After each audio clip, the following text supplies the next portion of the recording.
Welcome to Vox Stream, a Kill Team podcast where we aim to help players of all skill levels supercharge their game and separate the signal from the noise. I'm Mark Meyer, joined by Kill Team heavyweights George Pratt and Joe Gallo. We're coming to you from the Triangle region in North Carolina. Thanks for listening and enjoy the show.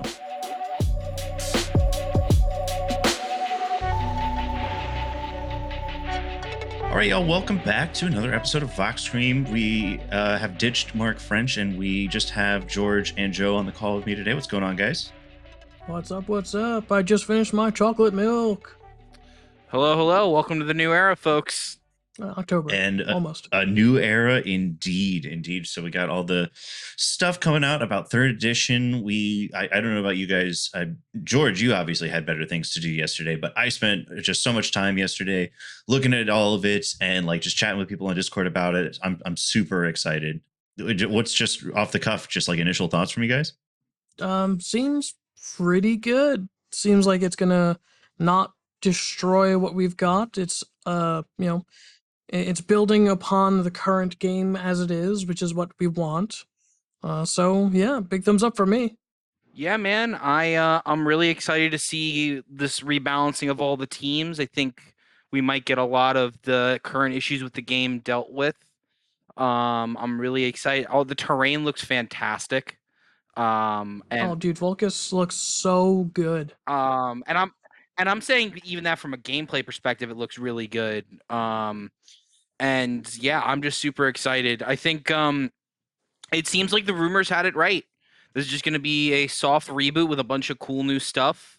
The only real thing I'm worried about right now is like what the rules changes are going to be. But even then, I mean, I'll be honest with y'all. After listening to the team talk about it, the team for at GW, it really seems like the Kill Team has a really solid grasp on their game and what the players want.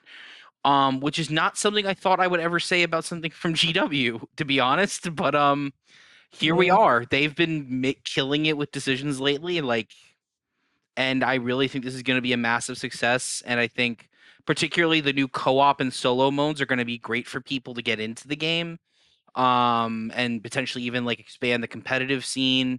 And the new teams look fantastic. The Vespids look so good. I'm not a Tau fan, but I'll tell you those bugs look great.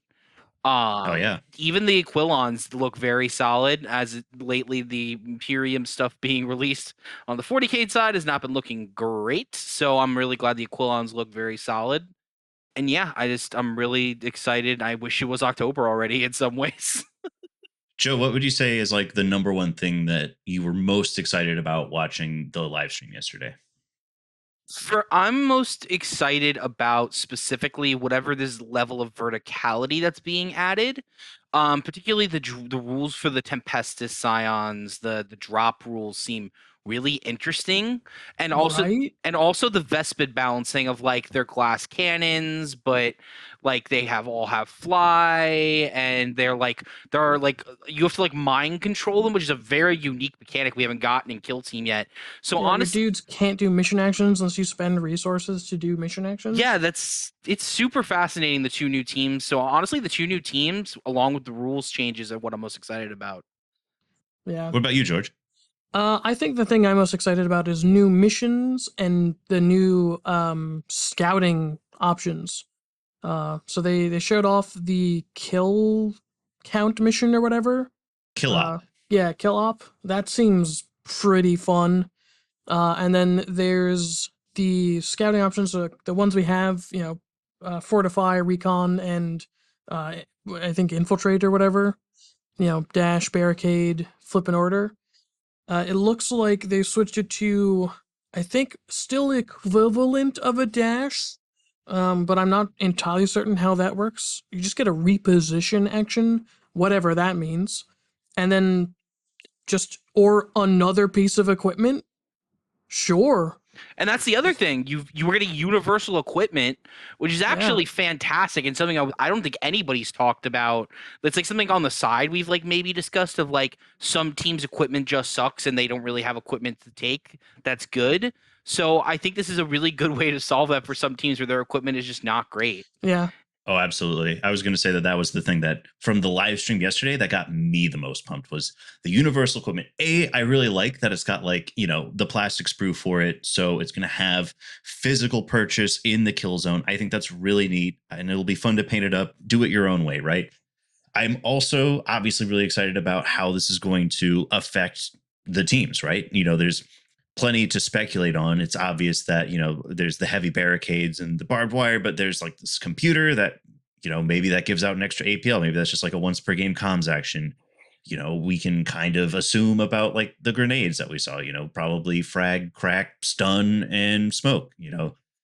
I've been thinking about it so much in the sense of obviously like the teams that I play, I think about the Gellerpox who have such strange equipment rules as it is right now, and just like how much it would change to like, okay, would you sacrifice a bug to get an extra APL once per game? Would you sacrifice a bug to have a heavy barricade? So many interesting questions. And I've also been thinking about it from the perspective of one of my other favorite teams, the Hearthkin Salvagers. Like so many of their equipment things just kind of are invalidated by the new universal equipment. So like I'm so interested to see what comes out when we talk about the rebalancing of the old teams and how the universal equipment comes into play in that rebalance. That's crazy.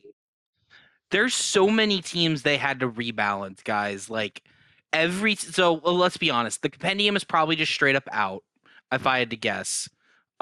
Which is unfortunate because that means like unique teams like Custodes and Demons that are not represented by a bespoke team are probably out. Just because I can't. I mean, don't get me wrong. It is entirely possible they rebalanced literally everything, including the compendium. But to somebody's point in Discord that I'm stealing, like this game is needs to have a life cycle of teams that get cycled out. Like imagine if you kept adding 8 armies every year to Big Hammer, it just becomes bloated. So I would be aware of like season 1 teams in compendium. I've got a question. Yeah. Did they confirm that they are rebalancing all the teams? They said rebalancing all. They didn't say rebalance, they said new rules. I know they definitely said something about rebalancing the teams. Because that was mentioned for sure. I must have missed it if they did. Because they. But I was watching it at like 4 a.m, so it was either said on stream or it was in the article. I can't remember which one it was. And also they said that each teams are getting card packs too.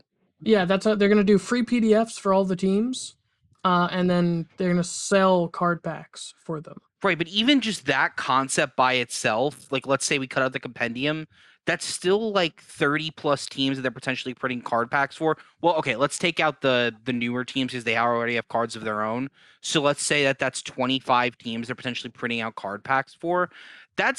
I'll tell you what, the Kill team must be in overdrive the last couple of months because if they're doing all these core rule changes, rebalancing all the teams, printing these cards, all of this stuff, either the things that we're getting are less substantial than we think they are, and this really is just 2.5, just the stuff we know with very minor changes, and the rules for each team are very minorly changed.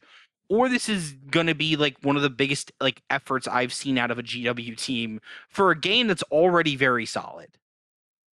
I think the answer probably is going to lie somewhere in between the two of those, Joe. I think that everything is going to be extremely similar. When we look at what we've seen on the stream, I think it's going to feel very similar. I think the biggest changes that are going to really and truly feel different are going to be the new mission pack, the new crit ops, whatever that ends up looking like. Obviously, the scouting is a part of that. I think that the terms of like looking at the old teams and what's may or may not happen, like what I think is probably going to be some rebalancing, some things get changed a little bit, but for the most part, I think things are probably just going to be, sort of brought into line, like that level of consistency. We obviously have several things that do the same sort of thing. They're just worded different ways. When I was talking with my roommate about this, we had the conversation about how like there are some things that are like the same rule, but it's a different faction and it's like it's worded differently. Why is it worded differently? Is it just because it's a different faction? Is it like the left hand's not talking to the right? But you look at those scouting cards and you see that reposition as like a global keyword, and so that's going to be one of the big things that you'll see along a lot of these like older teams that are getting new rules is just those keywords and the consistency of language between everything. Yeah, I did just check the article. The article does say that they'll be touching up the older teams. And that's the other thing. This is coming pretty soon. We were thinking November, December. This is coming October. I mean, Kill Team 21 came out in September. Still, I'm just saying, like, I know there was a lot of speculation of like when this was happening, but I mean, we're gonna go to Nova. A month of this last edition is gonna happen, and then I assume probably middle of the month is when it gets released, and we'll be in the new edition. Like, that's crazy. I don't know, maybe just for me. Yeah, it's going to coincidentally line up very closely with the start of our next league at Atomic. Yeah, you're right. Huh. We definitely did that intentionally and have insiders at GW. Yeah, absolutely. Not playtesters. Not playtesters at all. No, I mean my uncle works at Nintendo, guys. Yeah. Yours too? Yeah. Yeah. Yeah, old Uncle Fondle. Well, there's lots of gameplay stuff we want to get into from this past week, but before we look into the past, is there anything else looking ahead? Any like sort of last minute like wish list things? Any like wild speculation? Anything you guys want to touch on after the excitement of the reveal yesterday? Or I heard so the rumor is the next box is orcs, ogren, and ratlings. That's fucking awesome if that's true. And that might be one of the most popular Kill Team boxes ever because people love those three particular like subgroups. Love me Emperor, simple as. I mean, come on, the Ogren boys, bro. And the Ogrens definitely needed a model update, so I would love to see that. And I think honestly, my big speculation, since we were talking about the old teams getting redone, is they're probably just gonna redo all the old teams and just give them different names. Like literally, like if the next box after this is orcs and commandos is on the chopping block, well, there you go. There's your commandos replacement. Phobos might get some other weird space marine scouty folks. Like something like that. But you get my point. Is like they're probably just gonna create effective replacements with new models or like upgrade kits, which would be interesting. it would be crazy to think about it like if the new orc team was structured in a way where you could take your choice of two fire teams and like one of those fire teams was commandos and the other fire team was whatever these new orcs are going to be. That's interesting. Condense them. It does seem counterintuitive to the idea of there's a lot of bloat in teams and we need to sort of scale back on the total number of teams. That's what I'm saying. But it's fun. It's fun. And this is fun team, guys. This is not kill team. It's not points team. This is fun team. Yeah, we're playing fun team. It's interesting because if they did it that way, you would cut down on the bloat and you would actually like tie off one of the biggest complaints people had about this edition, that the lack of list building, right? So like the only couple teams that really like build their lists are like Inquisition. Was that the biggest complaint? Because I think the biggest complaint was nobody understands how obscuring works. Well, I'm just saying one of the bigger complaints I've heard consistently from people is they don't have like that in-depth. Tell them to play Warpcoven. Yeah, the in-depth list building was one of the big complaints, but obscuring is also the thing in the rumors that got cleaned up. Like obscuring was specifically called out, and I'm really looking forward to them just saying something as effective as like visibility from base, something like that. Because obscuring, while I think had its uses, has outlived its enjoyment from me personally. I don't know, man. Obscuring is the heart and soul of Kill Team. That is the depth of the game, is the line of sight system, and it would be totally gone without obscuring. Wow, so to you, what, you don't want to change at all? No, not at all. That's the best part about Kill Team. That's wow. Disagree. It's not necessarily that the complaint is about obscuring. It's about non-reciprocal shooting. Yes. It's about non-reciprocal engagement Yes. range, those sorts of things. Obviously, non-reciprocal engagement range is ridiculous. We need to get rid of that. Non-reciprocal shooting, I played Counter-Strike, so that's a huge thing Yeah. in Counter-Strike. Yep. I don't know if we want to compare Kill Team to Counter-Strike. I think it is not an unfair comparison, all things considered. It's also a ridiculous concept because it's not, it's unreciprocal shooting. You can still shoot them. You just have to move to do it. Yeah. Mark puts it succinctly in that he has a gift for finding the right angles to get the shot, and I have a gift for finding the right angles to just not get shot. And I think that is the biggest skill expression in Kill Team with the current line of sight system, is that it allows for that, dichotomy of, am I good at finding shots? Am I good at not getting shot? Mm-hmm.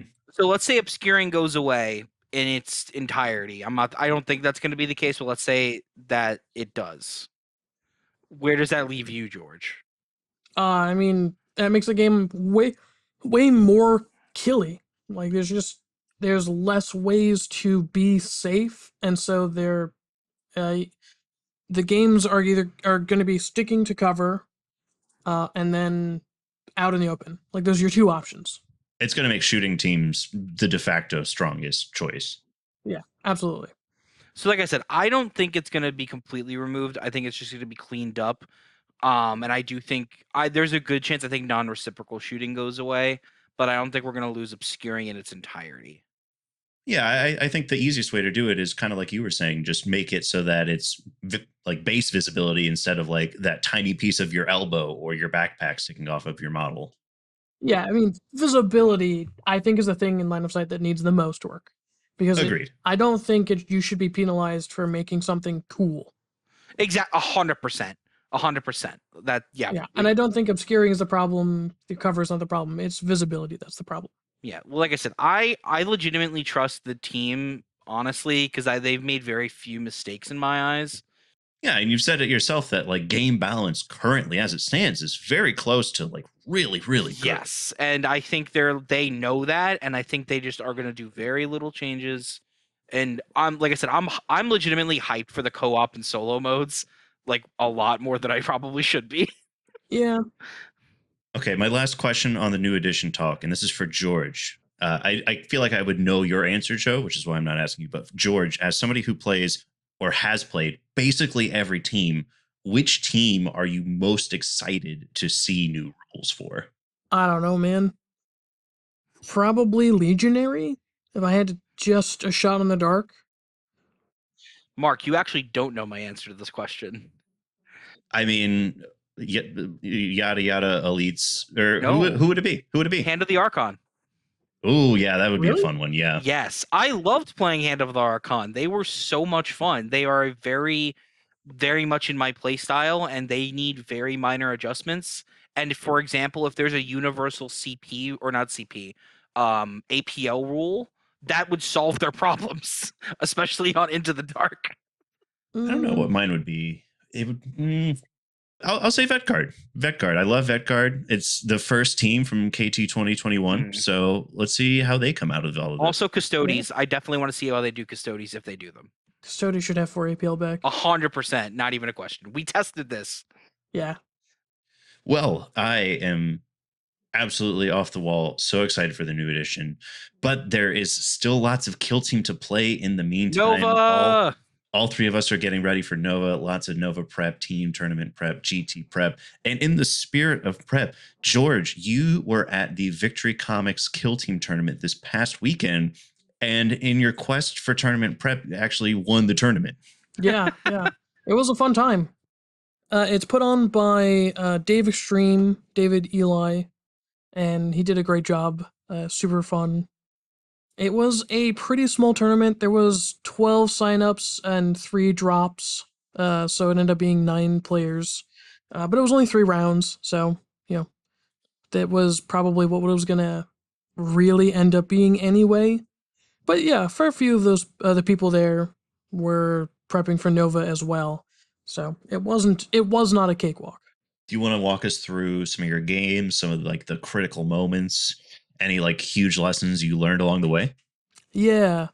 So round 1, I played Brood Bros the entire tournament, of course. And round 1 I played Farstalker Kinban on Into the Dark.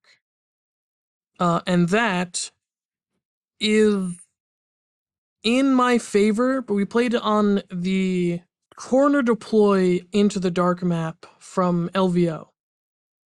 So it was the first time I got to play on it, and I frankly loved it. Thought it was great. Yeah. Yeah, I love that map. It's super fun. Mission was secure. And it was just a pretty bog standard, game. I took the Patriarch. The Patriarch went through a couple rooms and then through a couple of Kroot. I pretty much controlled the bottom half of the map, the middle room, and then threatened a little bit of the top half, but sort of was like, yeah, whatever, you can have that part. And I ended up winning 20-14. We both maxed our attack ops, and I just scored much more primaries. My opponent's dice just didn't show up until like halfway through turn 2, so that really didn't help him. He set up a bunch of well, I know you've got this guy over here, and he has to come over here to do anything, so I'm gonna guard. And with dudes that hit on 3s, so now they're guarding, hitting on 4s. It's not the best, but it's not the end of the world. And I'd do something, and he'd roll 1s and 2s. I was like, okay, well, that sucks for you. And that happened like 4 times. It was rough. So I ended up winning that game. Then I went into round 2, where I played David, actually. He was playing his Star Striders. And it was on one of the Vertigus Australia boards. So it was one of the Australian map pack maps. And it was dense on one side of the board and just open as hell on the other. And it was capture. So because of how open it was, I ended up taking the Primus and the Familiars just so I can move dudes up who have super conceal and won't get shot to pieces. I did a great job in that game projecting threat up onto the mid board. And so when he moved a dude up to capture his objective on the top, or on the mid board, I ran my Knife Fighter up there and then used Ruthless Coordination to just blow him away, and then captured that objective on turn 1. So turn 1, it was 4 primary to 1. Ooh. Yeah. And then I also ran up at the very last activation, I moved, dashed, and tucked my crack grenade from the sapper into another dude, took him off a point, so that's why he only scored the 1 primary. And then I won initiative 2, and I started turn 2 by chucking a dynamite into a group of 3 dudes that was hiding behind a building on the center line. And I did basically nothing to the initial target. I killed his shotgun pistol dude, who's like the linchpin of that whole group, and then did nothing at all to the dog. Oh my god, wow. So 5-6 AP1, hitting on 3s, and I just nothing, absolutely annihilated, nothing. But I killed the important one, so yeah, ups and downs. It was fine. Yeah. Just goes to show you that Crossfire isn't foolproof, right? Well, there was no Crossfire on them. Well, my assumption was that since it's TP2, right, you generated the Crossfire token at the start of the turn. You used your ploy for that, right? No, so there's no ploy to generate Crossfire. You can give someone Crossfire who is visible to your commander, and none of those people were visible to the commander. And you only put Crossfire down if they survive an attack you are doing on them. What I'm thinking of is the strategic ploy Uprising, where it's if your operative's order was flipped from conceal to engage to do the attack, Yes. You can basically generate the Crossfire token at the start of the shooting attack instead of afterwards. But you said that you had used that guy to throw a crack grenade at the start of the last turn, so he's probably already on engage. Yeah, he was already on engage. I gotcha. I don't tend to worry about Uprising on Mr. Grenade Man because he hits on 3s. But sometimes you annihilate someone, and then other times you do literally nothing to the people next to him. Sometimes it be like that. Yeah, but I was able to project enough threat where anytime he wanted to move someone up, I just removed him from the board. Mm-hmm. And so I ended up tabling him turn 4, but won that game 20-7. Nice. Maxed your kill op. Yeah, I maxed. I only dropped 1 primary point in turn 2. Wow. Which I think sets you up for the epic final battle. Yeah. So I played Bob Fleck? Yeah. Played Jaegers. Man, this was an incredibly tough game. It was so much fun. We played on Into the Dark on another asymmetric LVO board. So I of course took the Patriarch. And I pretty much sent the Patriarch up on one of the flanks so he can handle the flank. Spoiler alert, he did not handle that flank. And it's because I messed up. I let the Patriarch down. We played loot, and I held down my point on the right side. He held down his point just across the way.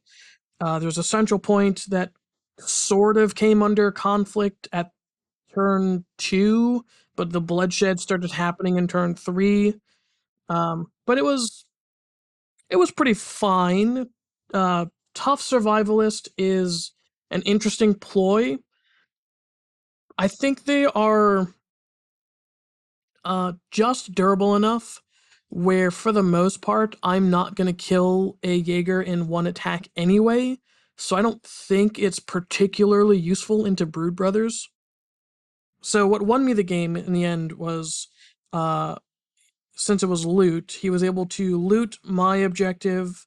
So he scored 3 points on turn 4 because he looted one of my objectives.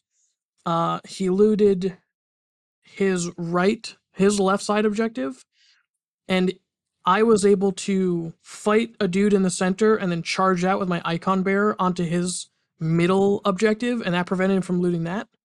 And if he had swapped the looters to loot his middle objective, he would have won by 1 point, because I wouldn't have been able to do anything about it.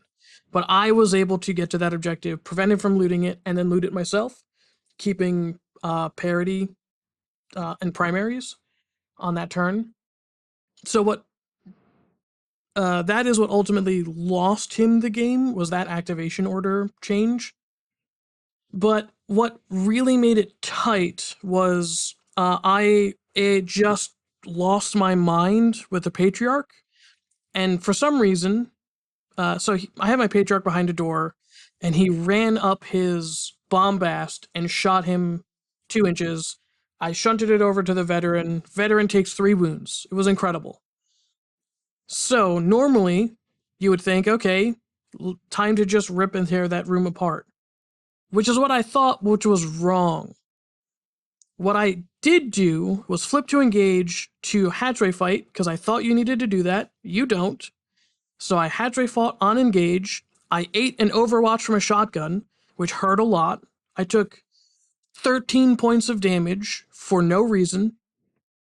And then I flipped to conceal using another APL. So I wasted 2 APL for no reason. And then took a bunch of damage. What I should have done was mind control the bombast to shoot the guy who was on guard. And then hatchway fight the bombast when he was done, eliminating those 2 dudes. And then I would have, a basically full health Patriarch. I would have taken a crit back, 5 damage. And then he would have only had 2 dudes over there instead of the 3 he had at the end of the game, because I just became stupid. I just did everything wrong. I mean, I feel like what's your opinion on this, George? Do you feel like you get good mileage out of mind control? I've used it once. It was to mind control an enemy Dirge Maw to flame his, I think, a smoke dude. So yes, it was super useful. Well, I guess my point is that it may not be that you have just been like your brain just stopped working. I think it's just, more of a unpopular tactic, right? I think what has happened for a lot of people, to use. It's hard to use. Like, you fail the roll. Sometimes you just roll 1s and 2s. Yeah, right? I mean, sometimes you just roll 1s and 2s. It's not that I wasn't super worried about failing that roll, because even if I failed the roll, I can still eat him with a hatchway fight. So whatever. But what I did that was stupid was flip to engage when I absolutely did not need to, and I ate an Overwatch for it. Yeah. And didn't need to happen. But I did end up winning that game by 1 point. And if I didn't brain fart the Patriarch away, I probably would have scored Militant Leadership. I probably would have been able to just entirely cover that flank, it would have been it still would have been like a 3-point game, but it wouldn't have been a 1-point game. But yeah, it was super fun. It was very close. Yeah, that sounds like an awesome tournament. And it sounds like they use like a really like fun variety of maps too, between the Australian maps and the LVO corner deploy into the dark maps. It sounds pretty wild. Yeah. Yep. They had a Can You Roll a Crit WTC map using the Bandua terrain. Yeah, there's some cool stuff. Oh hell yeah. Well, sweet. Any parting thoughts on that before we maybe talk about a little league action? Yeah, man. Game 3, you get stupid. Just take some extra time and think about stuff. Yeah, you're going to be faded, so it's nice to just slow it down, think through things. Oh, another thing I do want to touch on is in episode 1, since we were talking about the Goonhammer Open, I talked about how I wanted to have a more effective way of keeping track of the game state, and I have found that way. It is the Kill Team Battle Kit website. I use that for every single game in that tournament. It helped me keep track of command points, of primaries and secondaries, and it was super helpful. Does it have a way to track ploys? I remember that was a thing that you specifically mentioned, showing which ploys were active. It does not, but I have one of those like, right on it with a stylus, and then hit a button, it deletes the entire page. So I have one of those. I just use every game. Very, very nice. Glad to see it's all coming full circle. We learned something early in this show and we've acted on it, and now we're fucking paying off, boys. Hell yeah. Yeah, growth. Hell yeah. That's what we're here for. That's what I'm here for. I don't know about you guys. Yeah. I think you guys just like listening to me talk, but I'm here to learn from you guys. I know some people do. Well, I hope some people like to listen to Joe talk, because Joe, you've played Kill Team sometime this week, right? You played Kill Team. Yeah, I did. Tell me all about it. Yeah, for sure. Did you play a league game? I did. Yeah, I played. Well, let me just lay the groundwork here. So this week in the league, we played Loot on the number 2 Into the Dark map, which is Channels.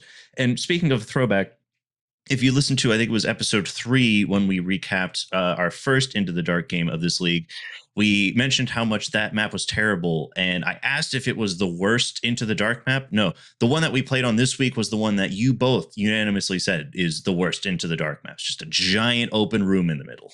Yeah, hot take. Still the worst ITD map. Yeah, probably. So for me, yeah, I was playing Scott. He was playing Warpcoven. This is a very bad map for him for a couple of reasons. Not only that, George convinced him to take 6 like elite, like go 3 sorcerers, 3 Rubik Marines. I will not have you slandering my good name. I did not convince him. I just said that was the better of his 2 options of either going, maximum Marines or maximum goats.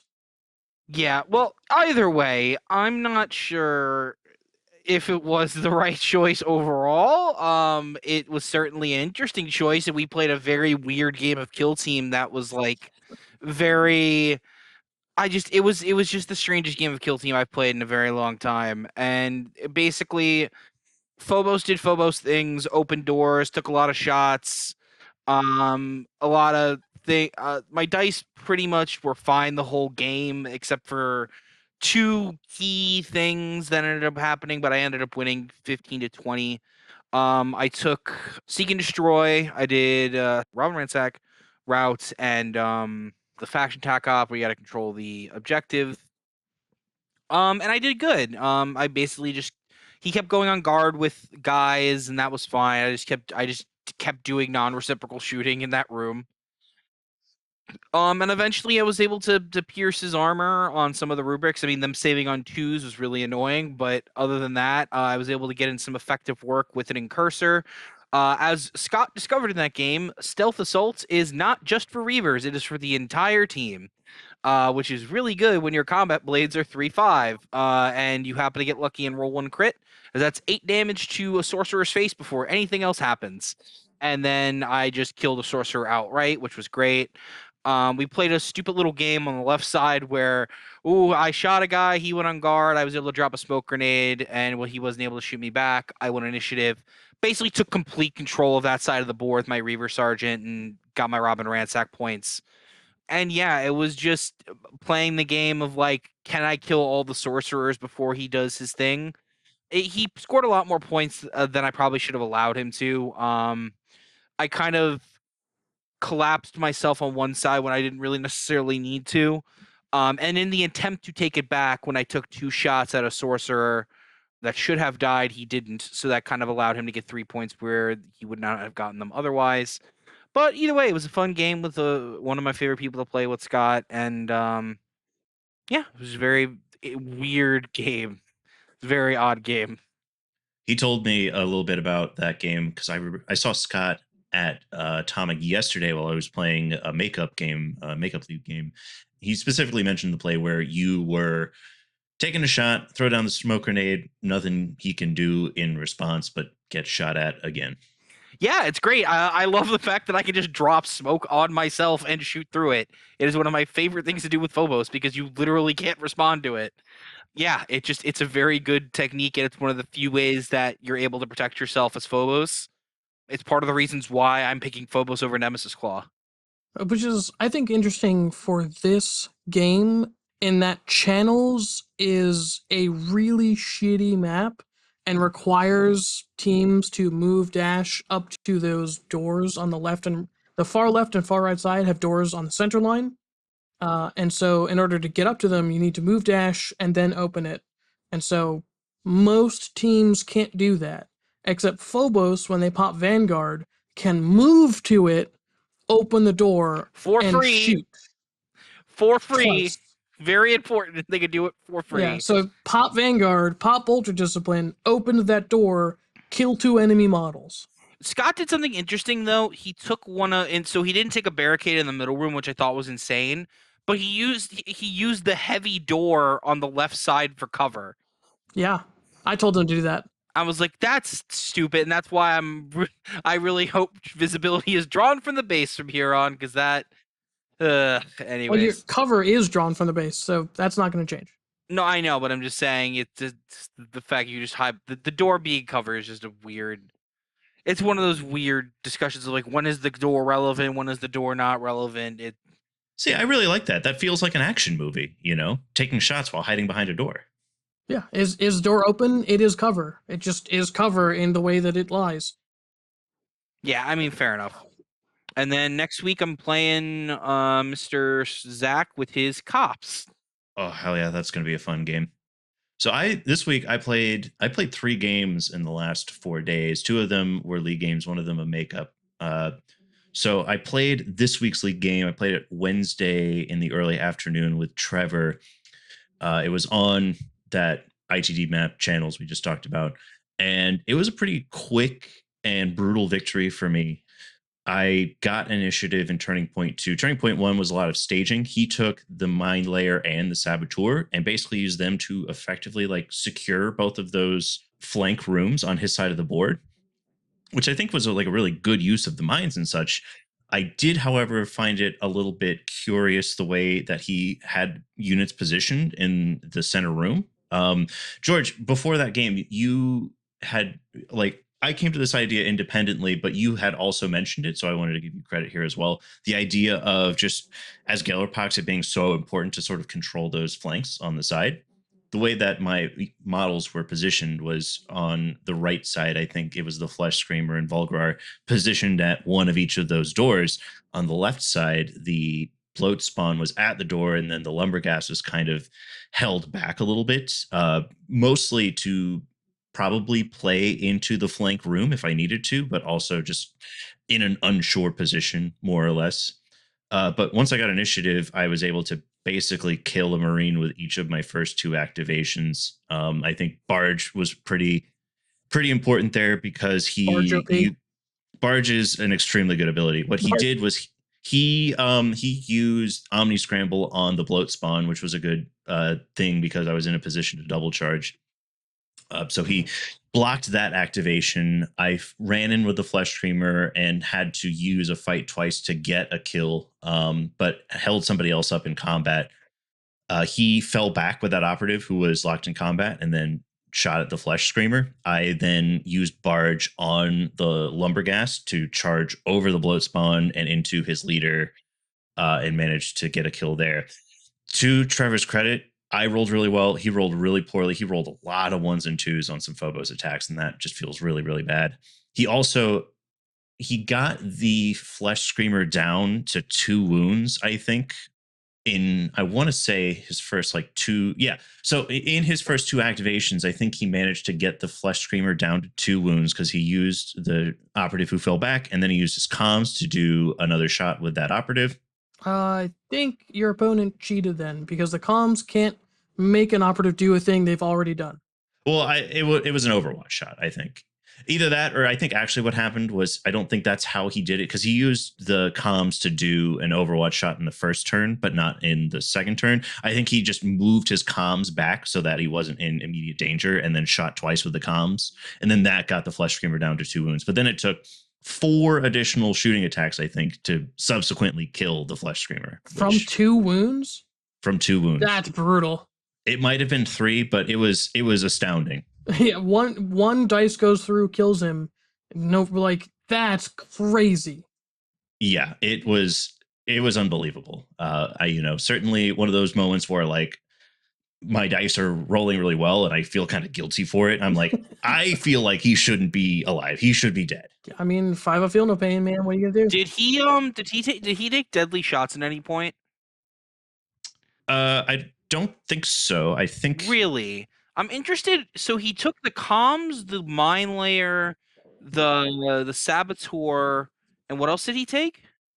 he took the comms, mine layer, saboteur, veteran, marksman, and I don't remember if it was an incursor or an infiltrator sergeant, but his sergeant was also a ranged op. Interesting. So he was probably trying to set up the detonate with the saboteur with the commsman. That's interesting. Well, so like I mentioned, his comms, or rather his saboteur, who has like the plant mine, not the proxy mine. Yeah. Like I said, he was using it to try and effectively control one of those flank rooms, like protect that room from people coming in. Where did he put it? In a position to cover the door and to cover basically any sort of approach on him that wasn't through the center room. I'll be honest, on that map, you might need to do the saboteur mine suicide thing, because like if you don't want me asking, how were you stacked in each room, like amount of operatives? So I had in the center room a mutant and a glitchling, and then everybody else was pretty equally balanced on either side. Would you say they were probably within 3 inches of each other? I think that if he chose to do a suicide blast with the saboteur, he probably could have gotten a pretty effective blast into the room that was closest to him. I don't know how much damage he's going to do to a Hulk, but yeah, he probably could have killed a couple sludge grubs, maybe a glitchling or 2. I think that he probably could have gotten 3 small dudes at least. Sure. Yeah, I mean, that's the thing, is I would have had to see the layout, but I think the value of locking a Hulk in a room, like while killing all the guys that could potentially open doors, is just massive. And I think it's worth it. And even the small percentage chance you actually survive that attack, and then your guys now have to deal with him and can't leave him there, I think is personally worth it. Well, it's really funny you say that, because on Friday I played against James, who we mentioned on the last episode. He also played Phobos. We played on open board, and it was a very interesting game because I felt like I wasn't playing particularly aggressive, but I do feel like I was playing with the same kind of aggression that I would on like an ITD map, where I'm staging probably a lot more operatives up the board early in the game than I might be wise. And he did do the suicide sabo. Like, I got the first activation in turning point 2, and I used it. He got a really good Omni scramble on the Flesh Screamer, who was in a position to charge up on 2 shooting dudes. So I killed a Reaver with Volgrar, and then he ran his Sabo in to deal 10 damage to Volgrar and kill a mutant and a glitchling, which may not sound particularly consequential, but it more or less like shut down that whole flank. Like I ended up kind of having to move another glitchling over there to play objective games in Turning Point 3. I only managed to sort of tie things up over there with some bugs. And while it did prove useful, it was a really, really tricky thing. Like he ended up killing Volgrar in Turning Point 2. He, in 2 turning points, killed 2 Hulks and got a third down to 2 wounds. Oh, wow. He was putting in work. He played a very aggressive game and it paid off. Yeah, Hulks are tough, but they're not invulnerable. And the more time you give them at full wounds, the harder it is to shift them later in the game. So we tied that game. I should have lost that game. Let's be honest. I should have lost that game. We tied that game. I made a desperate gamble on Turning Point 4. His veteran was alive on 2 wounds. And I charged it with a glitchling and rolled a 6, which was a 3-point swing because I revealed Robin Ransack and got a route kill. That's amazing. I did in the Victory Comics tournament. I also revealed Robin Ransack on my Psychic Familiar.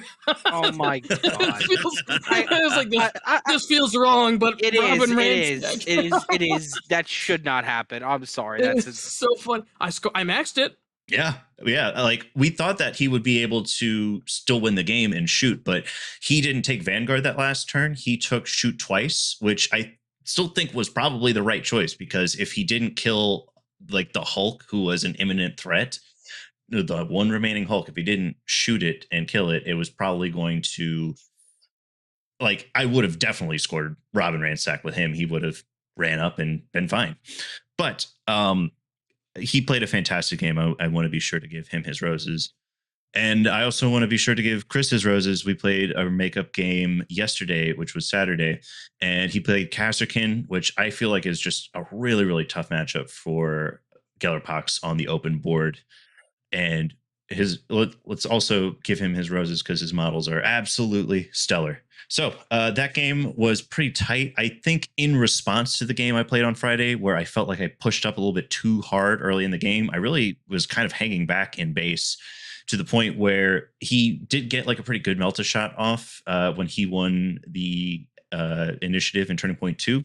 But after that, it felt like he kind of ran out of things to do early in TP2, which I think, it was definitely a testament to Gellerpox's ability to stall and wait for good moves.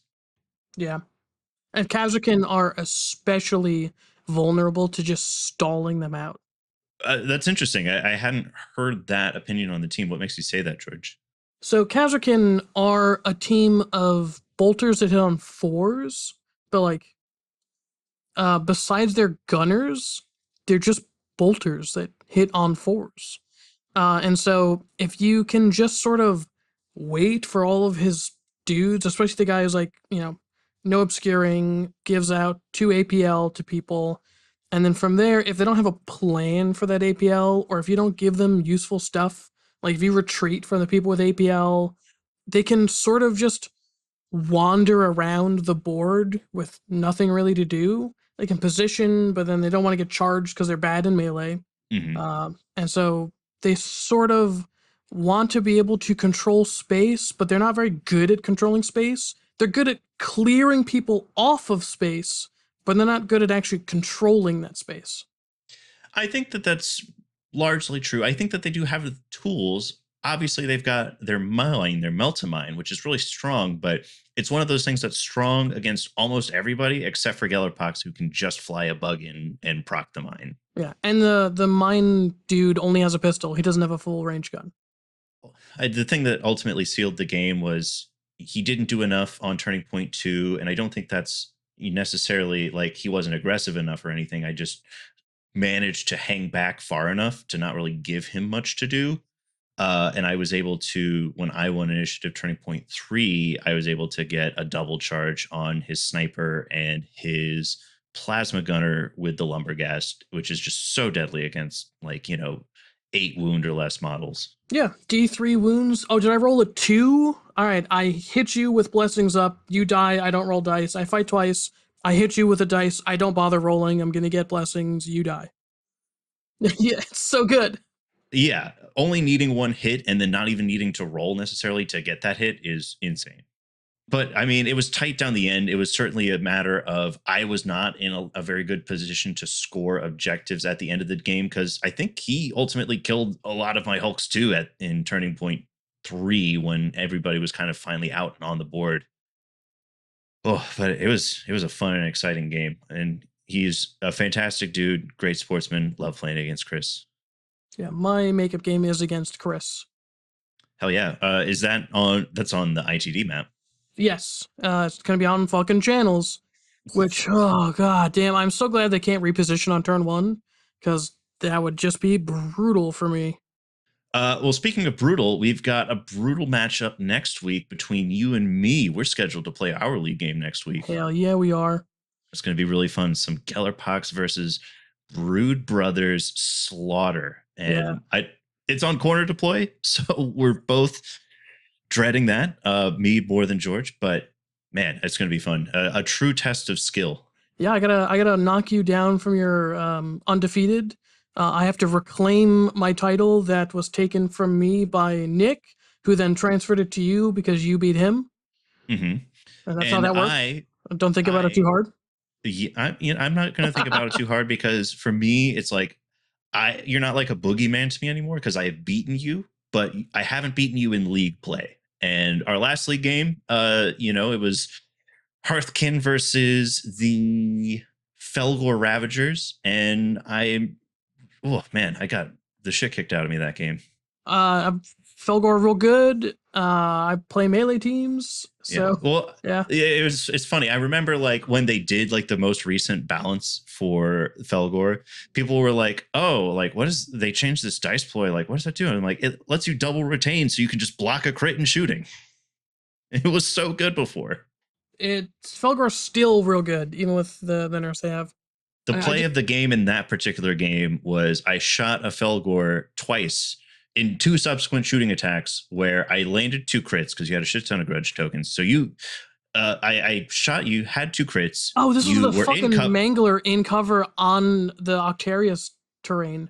Yeah, so you were in cover, so you got a cover save, you got to double retain, and then you rolled a 6, and then I shot you again, and you did the exact same thing again. You double retained just gotta roll a 6, no big deal. Oh, a 6! And he did it again. I was like, I'll roll another 6, I guess. And then it was buck wild. I was like, oh, that might win me the game, actually. What's happening here? It was an outstanding move, But just roll 6s. You win. Just roll 6s. You heard it here first, folks. Well, shit, we talked about a lot of awesome stuff. Still super excited for 3rd edition on the horizon. What do you guys want to touch on before we get out of here today? Just I'm excited for Nova. It's gonna be a ton of fun. In a weird way, and this was not planned by any of us, it's gonna be a weird kind of send-off for all of us for this edition. Like the last big hurrah before we do, whatever's next in this game, and then this league will kind of be a good way to capstone that and kind of celebrate with everybody, everything we've created in this community and, help hope for the future it gets ever bigger. And in a very serendipitous way, it ended up being that way. And it sometimes the universe just comes together. And I'm really happy with like what we built here at the podcast, with here at the community. And I'm happy to send this edition off with some of my closest friends. Yeah, man. I'm excited for Space Marine 2 coming out September 9th. Oh my god, dude, don't even get me started. All of us are going to be playing that so much. Oh my god, I'm going to ejaculate. And it's crossplay, so we can all three I know! That's the we should do that. We should absolutely do that. We should absolutely. I'm excited for the multiplayer PvE and PvP. I played so much PvP in Space Marine 1 that I got so good as a tactical marine at stripping armor with a storm bolter and then switching to the bolt pistol to one-tap headshot. Oh, so good. And it looks like it actually has depth. That's the crazy part. Like, the parry system is not just a parry. It just, like, it actually requires a level of skill to do, which is great. The graphics look insane, and also I agree with you, George. Like the thing that really, like, I'd seen some stuff, and I was like, yeah, it looks kind of cool. But then, like, I saw like the co-op PvE missions. I was like, damn, this is it. This is fucking awesome. No, I'm in. Yeah. The only thing that I agree with you, Joe, that I'm like really excited for Nova and like the end of the league is sort of like a way to sort of, you know, a final hurrah for the second edition of Kill Team. I'm also really excited for the first monthly tournament in the Triangle in September, which is also going to be a really fun way to send out second edition. Yeah. Yeah. It's going to be super fun, especially since we're going to be playing older missions that I've converted to work on the new layouts, which, you know, I might be a little biased since I was the one who did it, but I'm pretty happy with how those missions turned out. You want to play Escalating Hostilities again? No. I love Escalating Hostilities. I know you do, you freak. Again, melee player. Yeah, I know, you freak. Listen, Joe, just get good. Says the man who played pre-nerf fucking Ravagers. Hey, I played them too, and I was like, these are too strong, and I put them down. I didn't play pre-nerf Ravagers. I played one game with them. I could have sworn because we played I played Scouts against you for a little while, and then you. That was after the nerf. That was way after the nerf. Oh, they were still too good then. Are you kidding me? They're still. Yes, I know. I know they were still too good then. I was when they got nerfed and everyone stopped playing them, including you, who was all doom and gloom on Ravagers. I was like, guys, this team is still amazing. What are you doing? I think that was me covertly just being like, I'm not gonna like. I was doing way too good with that team, and I felt bad. I think a lot of people were relying too heavily on Frenzy and not like playing it as though Frenzy was a nice bonus. They were playing it as Frenzy is the thing that makes this team, which to be fair, it was. Oh yeah, certainly. I think so. I mean, it's just maybe I'll pick them up again. We'll see what this new edition looks like for melee teams, because I have a funny feeling that we might be going into another shooting meta, but we'll see. I think it depends on the train. Train looks good. I think it'll be fine. Yeah, I think the train looks very good for like heavy, like enough heavy and stuff in the middle, which is nice. Just buy another heavy barricade. Look, if we learned anything here today, it is get good, roll sixes, and keep playing fun team. So yep, exactly. With that, and we're about to put the kill back in Kill Team with kill ops. I prefer fun team. All right. Well, peace. Yes.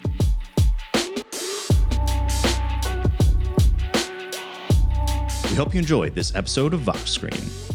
You can find us on Apple Podcasts, Spotify, Amazon, YouTube, or anywhere else you get your podcasts. Please follow, subscribe, and leave us a review. Any of those things are going to help us grow. Thanks for listening, and we'll be back soon with another episode.